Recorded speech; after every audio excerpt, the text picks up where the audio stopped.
Welcome back to the Aging Athletically podcast. I'm Hillary Cairns, and on this show, I talk with athletes, coaches, experts, and everyday competitors about training, performance, resilience, and what it means to continue pushing ourselves over time.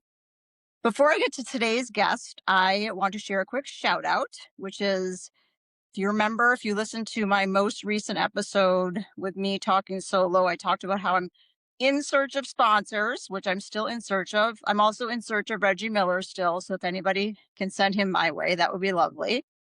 But my shout out is a benefactor for, I guess it's kind of like for the month of episodes. And he comes from Minnesota. His name is John. And let's see, it's Kearns, Carnus. Oh, I'm just kidding. It's Cairns. It's my dad.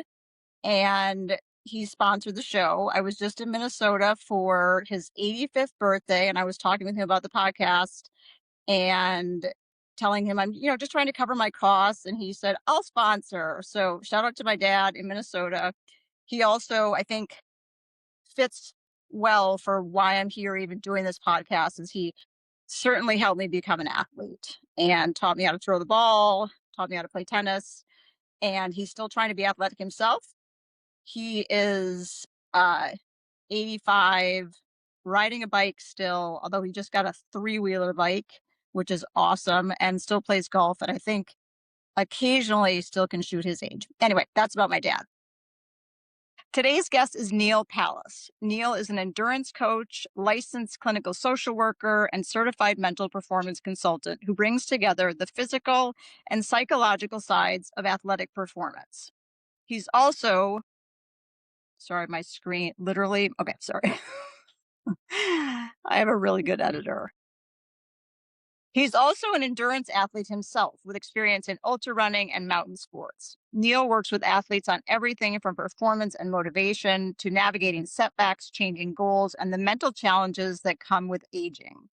I'm especially interested to talk with Neal about something that comes up again and again on this podcast. What allows us to keep showing up, competing, and finding meaning in sport as we get older? Neal, welcome to Aging Athletically. Thank you. Thank you for having me. I'm really excited to be here, and it's interesting. I'm 58 years old, and for the longest time, I try and push it away and try and hide from it. And I'm very aware of my own shtick. And so, it's helpful for me to be on this podcast to talk about, whether it's my own experience and experience I've seen with athletes I coach. I'll speak to that.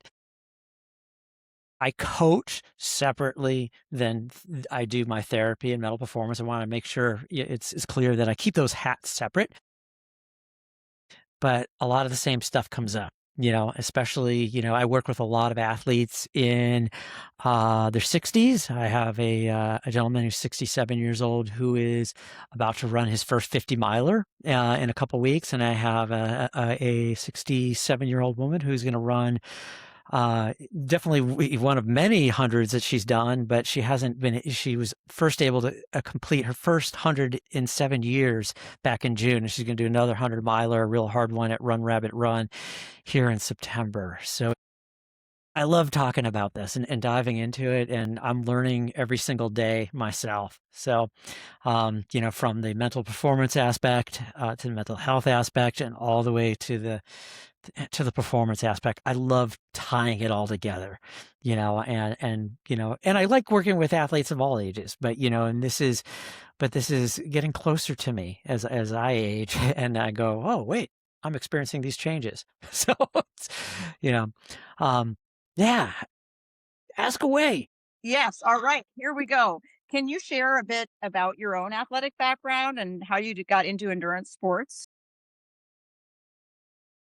Yeah, endurance sports started for me back in high school. I signed up for track one year, and was running the 800 meters. My grandfather was a runner in high school, and I was like, I'm going to do this track thing. And I didn't know anything about it. It ends up my high school track coach was actually, and we're talking in the 1980s, he was one of the first people to write a book about running and mental performance, which was really kind Wow. of cool. And we were doing imagery and stuff like that back then. I only ran for 1 year. Um, I really got invested in outdoor education, and I grew up in the Chicago area, and outdoor education was kind of like this far-fetched thing. But we got a chance to go rock climbing and caving and backpacking, and then I got really motivated by that and started diving into mountain sports and got trained at the University of Oregon as an outdoor educator, along with my undergrad in psychology. But what stayed with me was this fascination about just going long distances, not just yeah, I didn't know about ultra running. Ultra running existed, but it was so far removed from where I was. There wasn't any social media at that time, and so I never heard about it. And I didn't have any friends that did it. This was crazy stuff. But I always had these fantasies of like, well, how fast can I run move my body 70 miles? And thinking about backpacking, and now. It's like, whoa, I could run that distance in a day. That's Yeah. amazing. So, I got back into running after, I'd worked for a program called Outward Bound for 15 years. I had, got my graduate degree in Chicago and moved out here to Colorado, moved to Boulder. And, I was already running a little bit and it was like, wow, there's this race called the Boulder. Did the 10K. And I was like, well, I need to go higher. I need to do marathon next. And did the marathon. This is around 2001 and just really dove into it and started chasing it. And then I realized that I could get faster. I had no idea that I could get faster. And kept getting faster and was able to move on and qualify for Boston and get these age group awards and local age group awards. I was like, oh, wait a second, I could move a little bit. And once I got to Boston, I was like, well, my friends are doing these ultras, let's do that. And somewhere in between there, I also was doing triathlons too. I think for a lot of people that get injured, kind of find their way to triathlons, and I found my way to some sprints, and then, of course, I had to go longer and do half Ironman, and but definitely, just chasing that, and really, I love learning and learning more about the sport, about what I'm doing, how I could train. And so I was taking coaching classes back, around 2008, 2009, and started coaching a few athletes here and there. Moved on to, got hired by CTS and Carmichael Training Systems in 2021 after I had graduated with my degree in applied sports psychology and have been working with, consistently with ultra runners ever since. And some triathletes too. I have at least one triathlete, he changed from ultra running, say, hey, I want to do a triathlon. I'm like, all right, we'll work it. Well, we'll figure it out. So, thankfully, I work with a bunch of coaches that, get a lot of mentorship, and I can learn a lot along the way too. So, um, yeah, that's how I got into it. I mean, I'm just fascinated about going long distances and pushing ourselves and hey, if we can get faster along the way, awesome. Yeah. So We'll talk about the slowing down though too, because that tends to be exactly, what happens eventually. I'm finding out. Yes. And so how did you like switch to, or not switch, but evolve to combining your mental health work and your the endurance love that you have? So, I mean, really it was through an injury in 2009, 2007. I had an Achilles tendinopathy and it, just got worse and worse and worse. And through different treatments, found myself getting down and depressed and realized just how much of my identity was circling running, and continued to for a long time, even after that. But it was, I just realized then is like what power these sports have over our minds and realizing also along the way is like, I probably got into these sports, whether it be rock climbing or mountaineering or running, probably, to address my own mental health or, ADHD and, Yeah. and that, and that helped provide me with that medication, along the way in addition to therapy. And so seeing that as a combination and also, just being fascinated about how we do hard things and why we do hard things, I went ahead and, I got my mental health degree, but it was always in the background of this, how how we do this stuff. And I finally found an opening at a way to get a second degree and a master's degree in applied sports psychology. And so that's kind of the mental performance side of it, but the mental health side just comes along with it and the years of experience in the field and working with athletes. So, yeah, I think that answers the question. Yeah, yeah, for sure. So do you see any in your work, do you see any particular psychological challenges that become more common for athletes as they get older? Yeah, I mean, I think one of the things that we run into a lot is, that identity Yeah. piece, and then that comparing piece. And hey, I'm not who I was. And is there, and you put this in some of your questions, and it's all wrapped into it. Is like this identity as an athlete, who I am now compared to who I was maybe previously. I do it myself, and I notice that, I was this way 6 years ago. I should be able to run this fast still. Maybe, maybe not. It's just, it's the comparing, it's the identity, it's, the anxiety of, is this it? Is this it? Is this, my last big performance? Is it, is this injury gonna set how long is this injury gonna set me back? And you put it all out there. That's what I run into.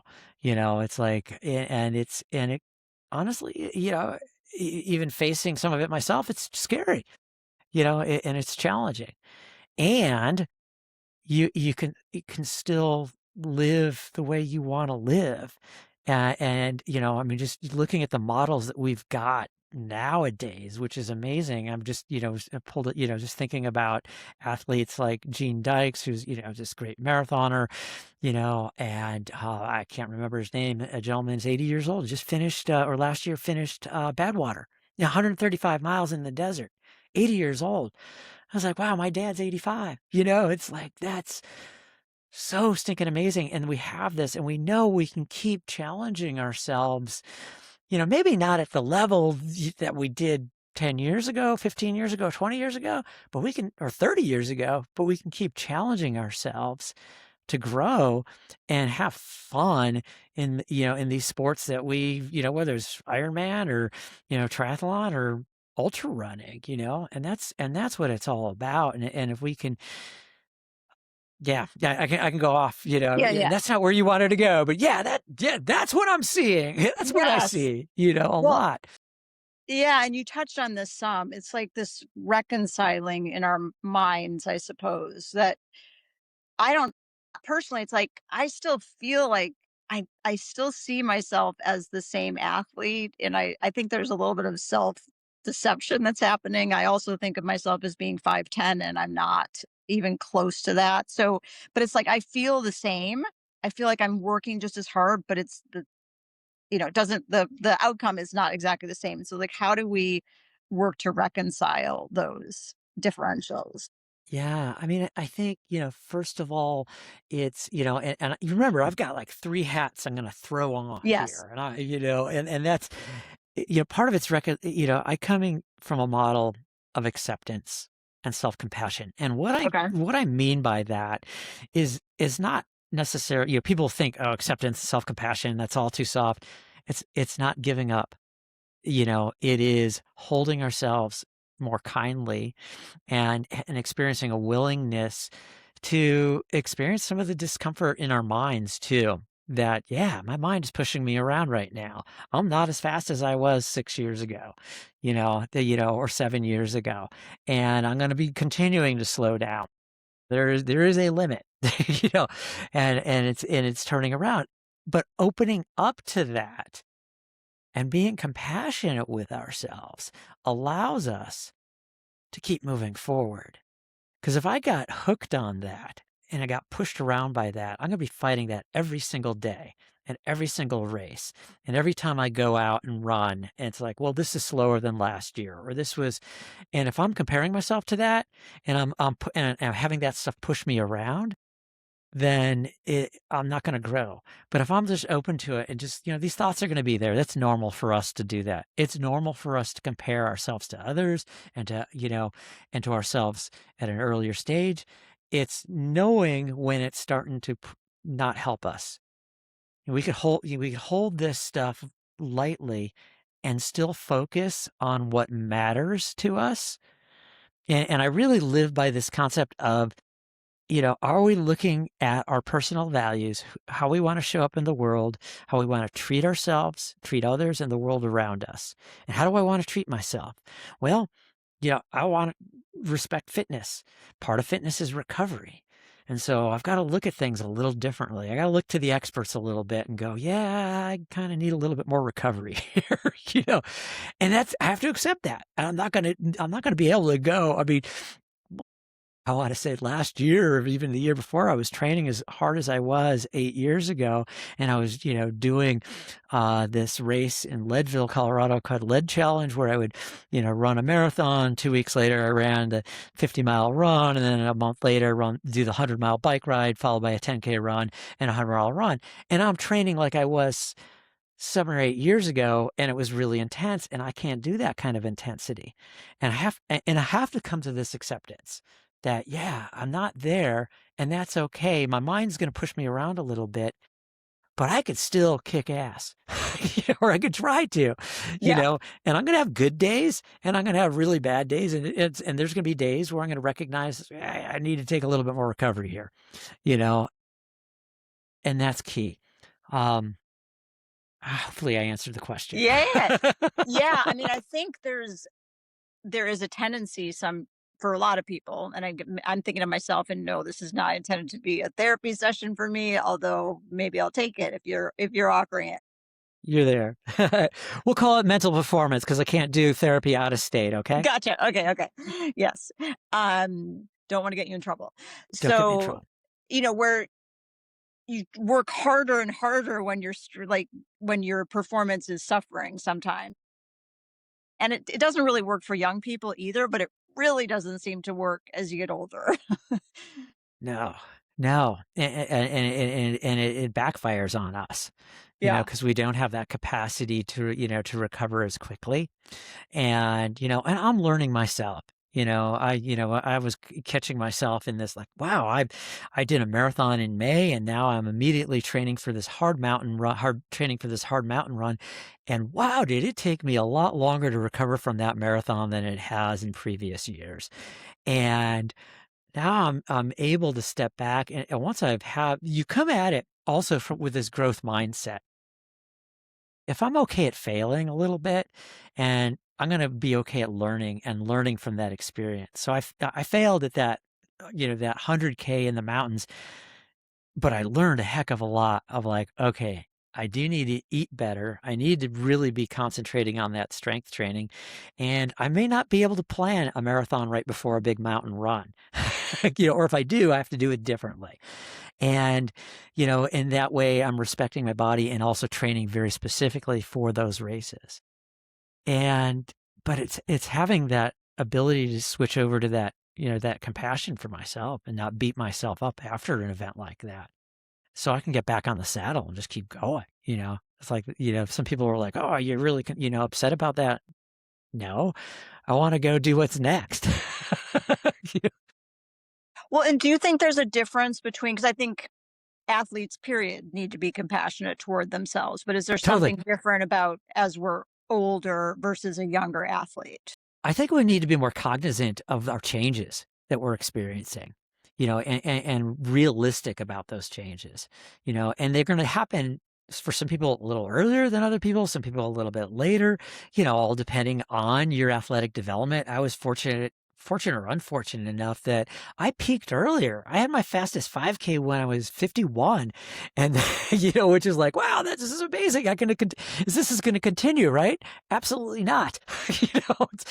It's, and it's understanding and really kind of accepting that, okay, these changes are happening, recognizing when they're, okay, these are starting to happen, and that's okay.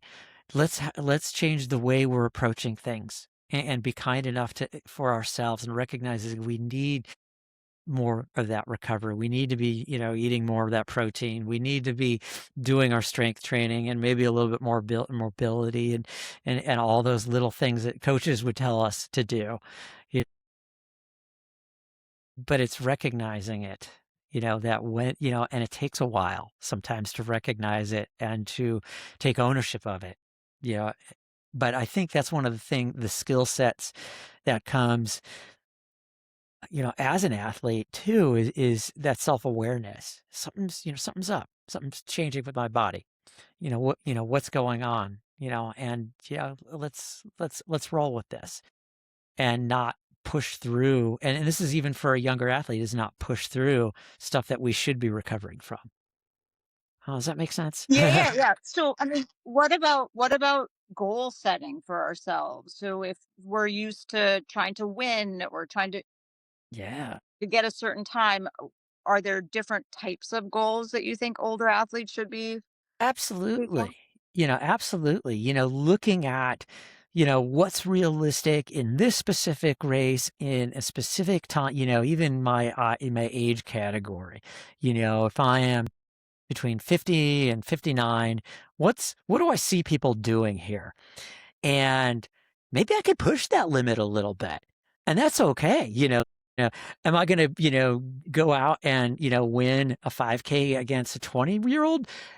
Probably not. you know, you know, But we but want to. we want to.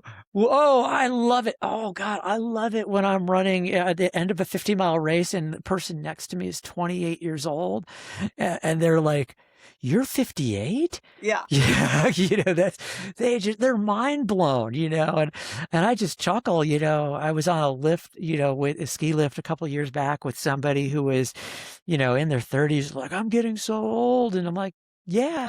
Yeah. I'm 53 and I just finished a 100-miler, 4 weeks ago. Dead silent. Yeah. It's because we put limits on ourselves on that. We have to really start gauging that. Yeah, we want to win it, but we have to, start. One of the things, and you asked a question about optimism. One of the ways to help with optimism is really focusing on, realistic goals. Where I am today. What's realistic for today? Having a more of a, instead of looking at, where I was 10 years ago, where I am in the last couple years. Can I improve on last year's times? I think I can. Like, I'm doing a 100-mile race in Arizona, in October, and I definitely can improve on that time. I know I can, and I know there's 50-year-olds have done sub 20 hours in that race. And so, people in their late 50s and 60s have done that. And I'm like, okay, that's where, these people stand. I know someone who's at my ability has done 22 and a half hours. I can probably run in that range, maybe a little faster. And that's where I know where I'm at. But you got to know where you're at today and where you were at yesterday. And, where do you have room to grow? So you can't look at this, well, in 10 years, I'm going to run a sub 15-minute 5K. That's not going to happen. But what can I do next year? Can I improve upon it? Or can I improve upon, hey, I mentioned I have a woman who is 67. She just finished a race. She finished a race in June, 100-miler. She was the first 60-plus-year-old to finish this race, which was just, for me, super exciting. I knew she would finish it because I knew she had the ability. She was third female overall. Yeah, I think there were a lot of women that didn't race this, but she was 15 years older than the next oldest person to run this, which is just so Wow. exciting and amazing to see. So know that we can do this stuff. I mentioned, an 8-year-old gentleman, I can't remember his name, that finished Badwater, a 135-mile race. And in the desert, from Death Valley to Mount Whitney, it's 120 degrees during this time, and they're running on the white line of the road. And he did it. And that's, way more than some 20-year-olds could do. Right. So that I think is the piece, that you got to remember is that, yeah, what can we do in this with our abilities that where we're at right here, right now, today, and Yeah. how could I expand upon that? Yeah. How about injuries? I mean, Yeah, so my experience as I've gotten older, and I don't mean to be turning this toward myself, but I have, I have a lot of experience, and I only know my own experiences, but is I get hurt and like go down, and then I never quite get exactly back to where I was. You know what I mean? So it's like this yeah, up and down, and the top is going down. So just kind of psychologically addressing injuries, period. yeah. It's you know, first of all, it's I think the other piece that, even bringing into the bigger picture is allowing ourselves to grieve and mourn, Yeah. mourn parts of ourselves that are lost. And carrying that sadness is okay. Trying to push it away, it's going to pop back up in other ways, and Yeah. definitely push us around. And so knowing that, hey, I'm injured, I might not come back to where I was. I might come back a little bit better. I don't know. But right now, time isn't necessarily on our side with that, and it does take longer. And so, I think first part is mourning that and holding ourselves kindly too, and not beating ourselves up. The more we beat ourselves up, the harder it is even to get repaired, because then we've got this other stuff pushing us around. Well, I need to rush this. I need to rush this repair. And when we rush the repair, we tend to prolong the cycle of injury. And so when we were able to refocus the goals of like, I need to focus on getting healthy. That's the first part. Get through this injury, follow the rehab that my physical therapist has prescribed for me. If my doctor said I need to take this time off, I really need to respect that and not try and push through that. And it takes opening up to some of that, to that sadness, frustration, that anger, and that, basically, if you look at, a grief and loss cycle, you're going to experience all those emotions. Yeah. This denial is huge. Oh God, I love running through injuries, and I worry about so many athletes that don't tell me about their injuries, and it's so important. But when we're able to stop and have, again, that self-awareness and recognize, all right, here's where I'm at, this is what I could do right now, and refocus those goals on that rehabilitation. So I'm going to get healthier, and then we could see what we could do next. What can I do next in spite of this? I love saying in spite of this injury, in spite of, this illness that I've had, I mean, COVID set me back, how long, or, whatever that, Achilles tendinopathy sent me back 3 years, and I felt rushed because I was in my early 40s. I wanted to qualify for Boston. And that's where I kind of recognized, like, oh yeah, this is a huge psychological component to this, you know, and getting the help, and it's okay to reach out to folks like me, as a therapist, or even a mental performance coach. I want to make sure that we're addressing that mental health piece, so we're not in that state of denial, and we're not grieving so much that we are just beating ourselves up. I think that's the biggest thing, is we got to stop beating ourselves up and bring the kindness to ourselves. Because when you bring the kindness to yourself, and it sounds so soft, but I'm going to throw it out there. It's like, we've got to do it, because that's going to allow you to grow, and you could grow through that experience too. Injuries suck. I'm gonna just say it out there. I mean, there's no doubt about it. You might want to beep it out. It's like, but there's no doubt about it. But when we're able to hold ourselves kindly through that, and expect the experience of those losses, we're going to be able to get through the other side of that. And maybe we're not going to be as fast as we were before, but we could certainly be where we are right here, right now. And I think that's what the end all piece is being really present with where you are right here, right now, and what you can do in this moment. And Yeah, no, you're giving just such great things to think about. Definitely relevant to my own experiences. yeah, What about fear? So, for instance, yeah. I mean, I had Ned Overend, who's this amazing mountain biker, Oh, heck and yeah. Yeah, yeah, he still is very much of a risk taker, I think. And I'm just wondering, it seems like a lot of people as we get older, maybe our balance isn't quite as good, or I don't know, just fear starts to creep.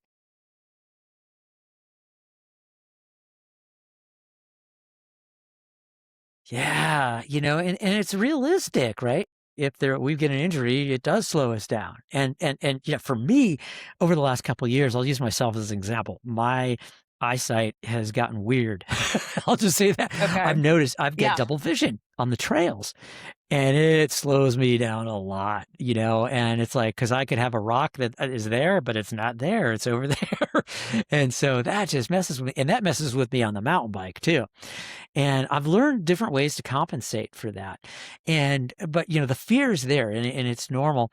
And what I tell people, from, 15 on up, whoever I'm working with, is we want to let fear come along for the ride. Fear is going to be there. And the ride, where we're headed is, and I was going to mention this in the earlier question, is really, again, looking back at our values. How do I want to show up today? What do I want to do? How do I want to treat myself, others, and the world around us? And sometimes, that, health and safety is a higher, is getting to be a bigger value, and okay, maybe I need to slow down here, Yeah. but maybe I do, someone like Ned, who has been, mountain biking his entire, I mean, he's the mountain biker, Yes. it's like he's used to taking those risks. And so his perception of the risks are a lot less, than mine, who started mountain biking 10 years ago, so he's got a different comfort level. So we have to go where that comfort level is. But again, taking fear for the ride along with us, we could be afraid and still do things. It's just when it starts to push us around that's affecting our focus. And, for example, just, if we're, we come into the, I like to, tell people the difference between threat and challenge state. We're in a threat state, everything closes off, we're breathing heavier, our heart's beating more. And, we're get into that, very myopic view. And I can only see this far in front of me. And that's not how I want to ride these trails. That's not how I want to ride. That's not how I want to run. And so I do have to slow it down, take my deep breath, get more into that challenge state, where I'm like, okay, I'm doing this as a challenge. I'm not, I'm going to take little bits of this at a time and let the fear ride along with me. And I can do these hard things and challenge myself a little bit more here, and take these risks. Maybe, I do have to work on balance a little bit more than I did when I was 20, and I have to do the strength training thing that I didn't do, 10 years ago or 15 years ago. And I have to do that because that's going to help me, know that physically I'm capable of managing that stuff. And, we know that strength training helps increase bone density. That's going to help decrease that risk right there. So it's a combination of that psychological and physical stuff that we have to do and bring it all together. But fear is normal. It's going to be there. When it was interesting, when I crossed the line, even to 30, I was, mountaineering. I was taking, taking teens up these peaks in Oregon. And it was weird. After I turned 30, I went, oh my God, this is dangerous. This is terrifying. This is terrifying. And now I look back at some of those routes we did and go, wow, that was really wild. That was so dangerous, and have a different perception of that risk, you know, Also, I haven't been doing it in 15, 20 years, so that says something to do, has something to do with it. Of course, if I was still doing it, it probably wouldn't be as big of a deal. Um, but it's normal. It's normal to experience that fear. Every one of us experiences it to a greater degree, some to a greater degree than others. And but it's working on that perception and learning how to carry it with you and lean into those values of like, I'm going to do this in service of my values of, how I want to show up today. So my values, adventure, compassion, kindness, curiosity. Well, let's be curious. What does this next section of trail look like?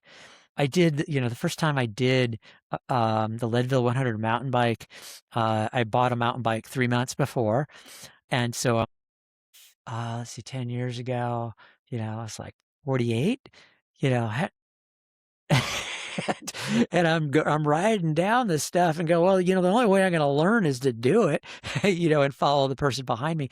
And so I took fear along for the ride, and I kept doing it, and it's still challenging, but, I definitely learned over the last couple of years. It's like, okay, this is a lot easier.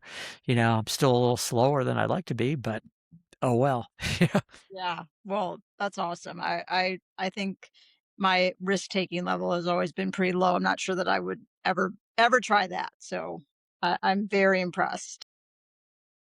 So another thing that comes up a lot in conversations with older athletes is the importance of community and having others to train with, compete with.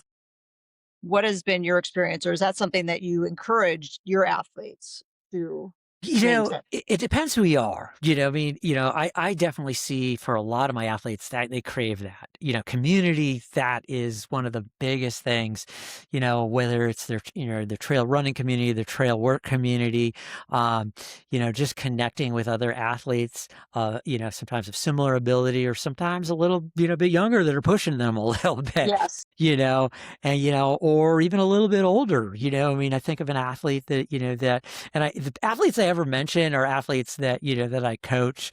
I don't ever mention anyone who I do therapy with, but, or mental performance with. But, thinking of an athlete who did what's it called? A Spartan race.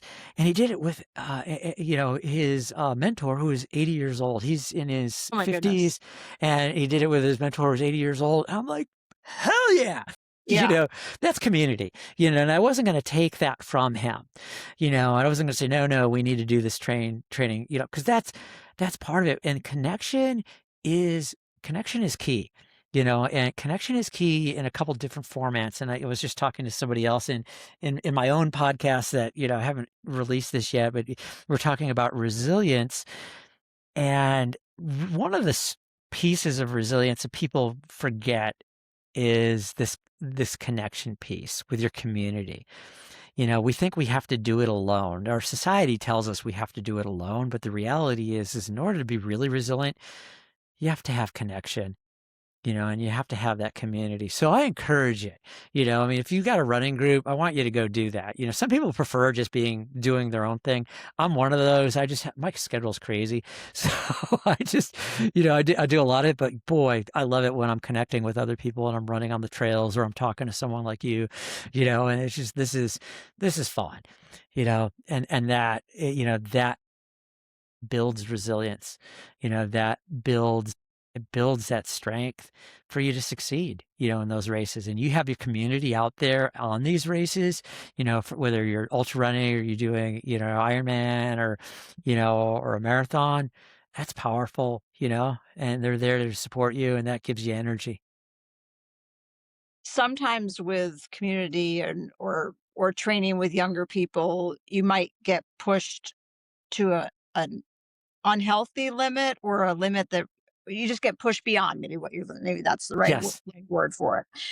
Yeah. So, do you have tips on kinda how to, I don't know, stay focused on the right things? Yeah, you got to speak up. It's and that's, um, that self awareness piece is key.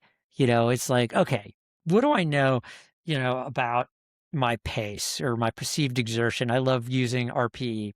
And if I am, I will tell somebody. if I'm running with, I actually ran, I realized he was half my age. I ran, it was about a 6 hour run hike up over Hope Pass, which is here in Colorado. It's 12,600 feet. It's a we did about 16 miles of this 20-mile run, and he's half my age. He's 29. And I was like, it just did not understand he was 29. It just not occurred to me. And, and I just said, I got, I got to go slower. Yeah, I got to make sure because my RPEs need to be here. And I also was being a good coach because he was one of my athletes. And I said, and you need to go slower too because I hear you breathing really hard. And you know what? I think that helped him because, he really got a better sense of, where he actually needed to be on the run too. Um, and then he can go off and do, some faster stuff. But, and I don't have to run with him all the time. And there's a lot of runners who are a little older than me. They're going to be faster than me. And I need to be able to put my hands up and say, you know what? I got to run my effort here, and you're Yeah. welcome to join me, and if that's not the case, you know, my sister is in a running club in the Chicago area, and it's so widespread. You have some, fast sub 3 hour marathoners and the 5 hour marathoners, and everyone runs in their little click group. And I was running with a group here, doing a little coaching with Revolution Running for a little bit, and everyone had these pace groups, and it was so cool to be in this group that I was running. I was coaching with these, the 12-minute pace group, and it was like, yeah, that's our community, and we need to be able to kind of separate ourselves. Some of them were really young, and some of them were a lot older, and that's okay. And and we have, again, that's self-compassion. It's okay to raise our hand and say no. Yeah. This is going to beat me up. Yeah. That was my long-winded answer. Yeah. So you've touched a bit on the importance of recovery as we get older and how maybe that becomes more significant than it was when we were younger. I think it's curious that as we get older, we still can face overtraining, and which seems to me is a combination of like it's a psychological issue combined with a physical issue. And I'm just wondering your thoughts on, you'd think as we get older, we're smarter and we wouldn't make the mistakes, but why do we keep doing it? And for those who have ever experienced overtraining. Yeah, well, why do we keep doing it? Is it's that's a long-winded answer. And I'm trying to find that answer for myself. It is, I think it's, part of that is coming back to that idea of denial, and we all have that. Of like, hey, I could push a little harder here. I could do a little bit more. And this is where the effectiveness and the helpfulness of coaching comes in, right? Hmm. Is having somebody else, and that's why I, started working with somebody recently, is like, yeah, this is really, helpful for me to go just, and they're just looking at how I organize my training because I'm doing my own coaching, but they're like, yeah, why don't we push this over a little bit? So, and it's like, oh yeah, I'm recovering better, you Yeah. know, and it's really because we're in the middle of it. Again, it's that piece of paper is right in front of us, and we've got to, learn how to kind of set that paper down and get that, 30,000-foot view on it and go, yeah, my heart rate's a little bit higher. I'm not sleeping as well. I'm grumpy. Yeah. Okay. This is some of that overtraining. I did that the other day. I went, I had a tempo run planned, and I start my run and I was like, oh boy, this is, this hurts, this isn't how it's supposed to feel. That's a sign right there. It's like, let's give ourselves a little bit of breathing room, and so I took an extra day, and then I had a great 6x6 tempo run. And it was, and that worked out well. And now and I rescheduled my next tempo run, giving myself 2 or 3 days here to take it easier and recover, have that tempo run kind of mixed in with my long run. And it's like, yeah, that'll work.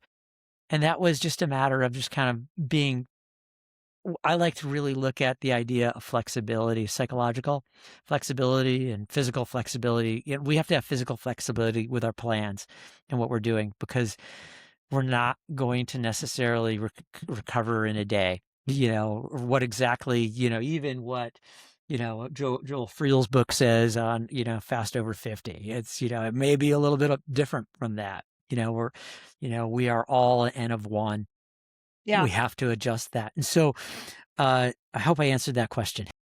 Yeah, well, and I mean, maybe we're just a little more prone to overtraining even because if we're stuck kind of comparing ourselves to what we used to be able to do, the expectation is there, and then you're like, "Well, I Absolutely. used to be able to just fight through all this stuff, and this training wasn't too much." Yeah, absolutely. I ran through that the last couple of years. Is that expectation is like, okay, oh yeah, I could do back to back, hard bike rides and then a hard run 2 days later.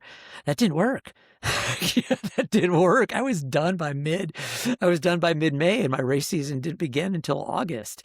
And was not that was me not stepping back and getting that view, and even to tell the person I was working with at the time to say, hey, this doesn't work for me. Where I'm not recovering at all. And I was, and that was what I was used to doing.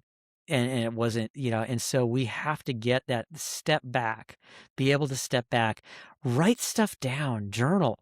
This is where journaling could be. How do I feel today?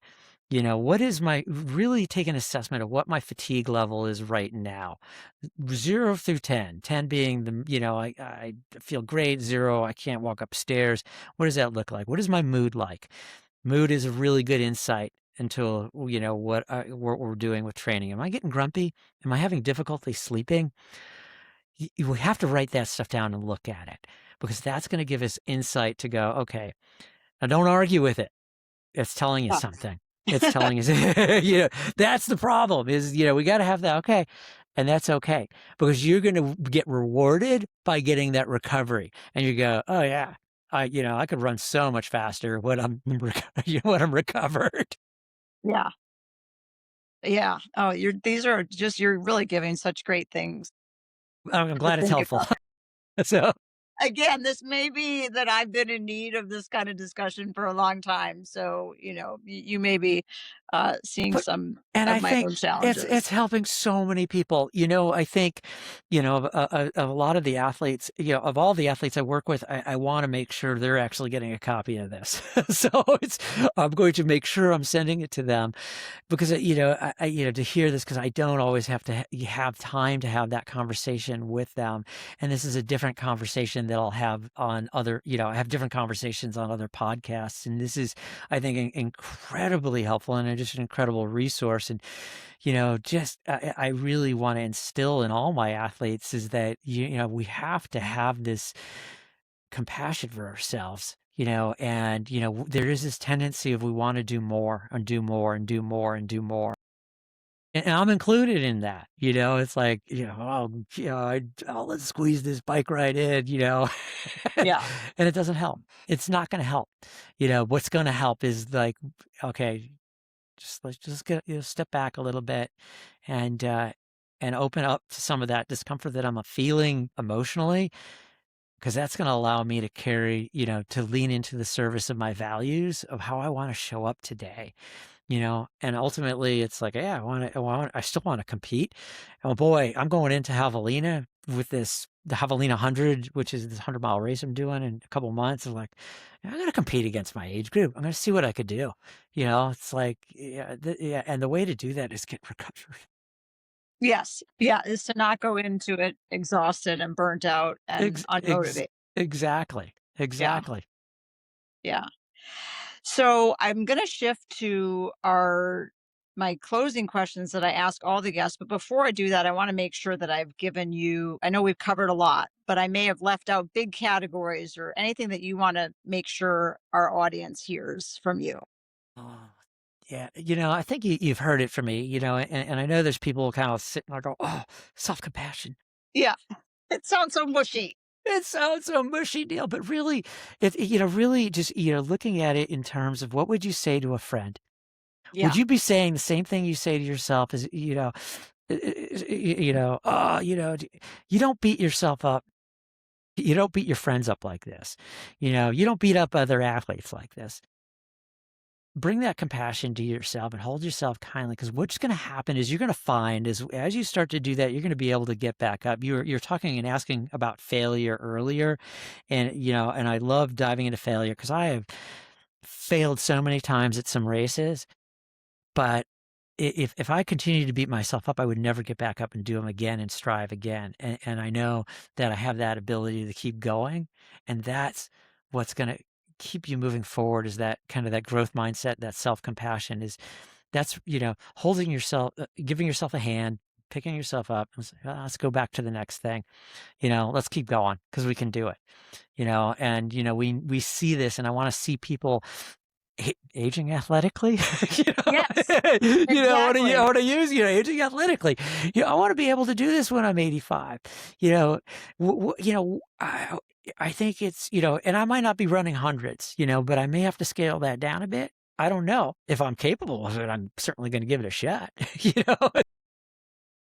We'll just see where my body, what my body lets me do, and I just have to listen to that and open up to that. And I've got people, like I've said, who they're moving from, hey, I've done the hundreds. I'm okay at going to 50s.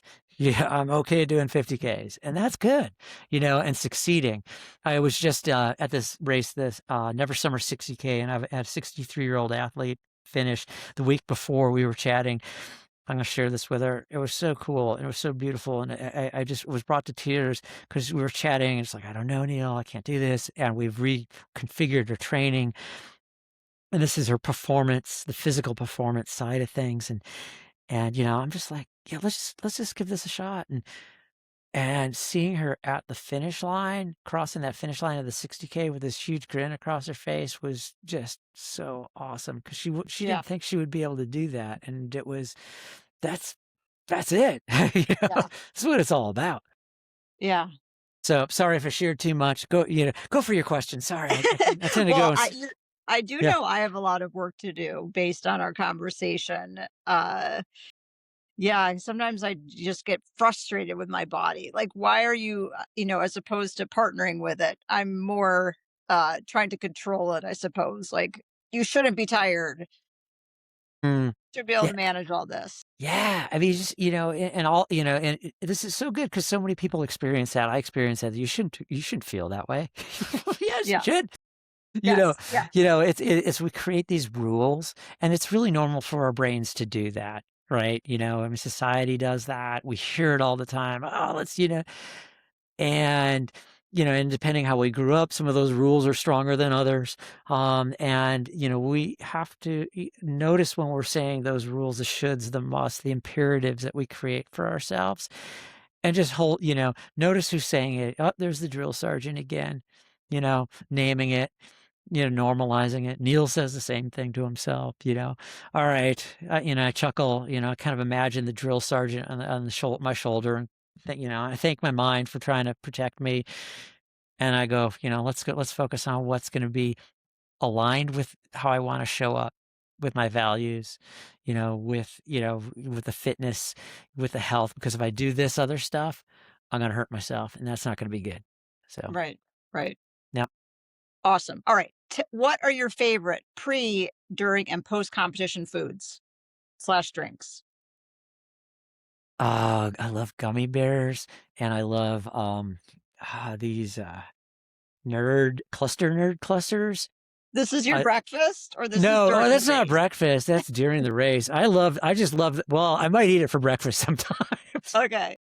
But I am just for my breakfast, I'm always just oatmeal and chia seeds, and I'm learning to put more protein in it, and I put yogurt, Greek yogurt in it now. So Okay. that that's my go-to. I mean, I don't think there's been a race in 20 years that I haven't had oatmeal. So Okay. All right. So you've touched on some of the ways that I think we could be kinder to ourselves, but I'm wondering, do you have a mantra or phrase that you utilize to help you during the hard times and races? Let It Go, so my daughter was 5 years old, when the movie Frozen came out, and that song and I was doing the Boston Marathon at the time. We had kids a little later in life, so she was about 4 or 5, maybe a little younger, and that song, Let It Go from Frozen stuck in my head, and that has been my mantra ever since, and every time that song comes on, I'm just reminded of her, and yeah, but it has so much meaning because, it was like I was Yes. running Boston and someone screamed, "Let it go," it's like, "Yeah," I mean, so to me, that's my mantra. Ah, I love that. I love that song. So, if you could have been a professional athlete in any sport besides running, what would you have picked? Or You know mountaineering. I know you did that for a long time. Man, Pick a random one. it's kind of funny that basketball came to mind because I don't play basketball. I'm shorter. I was, my eye-hand coordination was never that great, and so that's why I ended up running. But basketball would be really cool. I would have loved to have been on those '90s Bulls teams Of with Michael course. Jordan. You could have been in the movie too that he made. The Last Yes, Dance. Yes. yes. I Oh, I could be in love the that la too. I could be in The Last Dance, it's like there's Neal, he's 5'6", 5'5" and 3/4, So, um, Alright, yes. cool. Alright, do you have a go-to hobby that's unrelated to sports? I got playing guitar. I got my guitars next to me, and I Nice. love brewing beer. Although I don't brew a lot of it because I don't like drinking it Yeah, anymore because yeah, because that really sets me back. I know. It's It like doesn't feel as good when it you're older. no, and I've made this really high alcohol beer that's still sitting in my basement, and it's like I'm actually gonna go out to a couple races. I go out to Leadville mountain bike to support athletes this week in Leadville 100. I'm gonna bring it to some of the other coaches who are a lot younger than me. So Okay, yes, yes, steer them to the high alcohol content, yeah, and here you go, you guys. Let's go maybe for a you run. can Let's go for a could run you now. brew can you brew non-alcoholic beer, or is it I haven't learned how to do that yet, okay, but there's definitely techniques to do that, okay. whereas, I think a lot of it's just boiling off the alcohol Uh, somehow, but haven't gone that far yet. So I guess I could. So we don't do coulds and shoulds, or you didn't say should, you said could. I said That was bold. I Good, good. could. Could is a good thing because we could Gotcha. move that way. We could move Okay, that way. So okay. Alright, I'm learning new terms. Alright, anything on your bookshelf, TV queue, or podcast queue that you would like to recommend? I always love The Confidence Gap because I think it's good for athletes at any age. It's by Russ Harris. He's a doctor, and this is regarding a modality of psychotherapy called acceptance and commitment therapy. Okay. But the confidence gap is fantastic for athletes of any age, in addressing anxiety, self-doubt, confidence, and it really can give you, I think, a lot of good tools. Some of what I've talked about, but really kind of dive into some of those tools that you could use every single day for performance. And so it's one I recommend to everybody. Sounds great. I'm Yeah, gonna get it. awesome. Uh, who is an athlete that you admire when it comes to longevity, or one you simply admire? Simply admire, and I, again, I'm forgetting what, yeah, Ned Overend was, one of them that was like, wow, that's amazing, God, even thinking of Gene Dykes, because I've seen Gene Dykes quite a few times at like the Javelina 100. Um, I think he was running around in a bee catcher's outfit one year, you know. I interviewed him also. I don't know if you've Did seen you? that. I Yeah, think I yeah, did. I think that's where I yeah. found your podcast. Okay. Yeah, he was amazing. Is amazing. I think the other gentleman, who I haven't really heard a lot from is, I think his name is Bob Bennett, who just finished, he finished last year the Badwater 135. I just love seeing folks that were getting older and older and just pushing our limits and demonstrating that, hey, we've got limits, but we could still push it for a long time, Yeah. but we have to be smart about it. We have to be smart about it. Okay. Agreed. All right, last question. What's one habit that you swear by that's helping you age athletically? Uh,